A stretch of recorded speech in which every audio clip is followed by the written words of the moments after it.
Today we're going to show you a simple way that you can check at home how well your liver is doing. Hold your palm out straight and then hold your fingers tightly together. Pour some salt slowly around your middle finger to see if there's any salt leak through.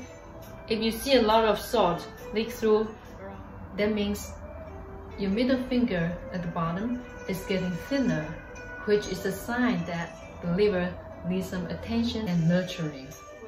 But don't worry, I have an exercise video to help improve our liver health. I'll put the link in the description section. You can check it out.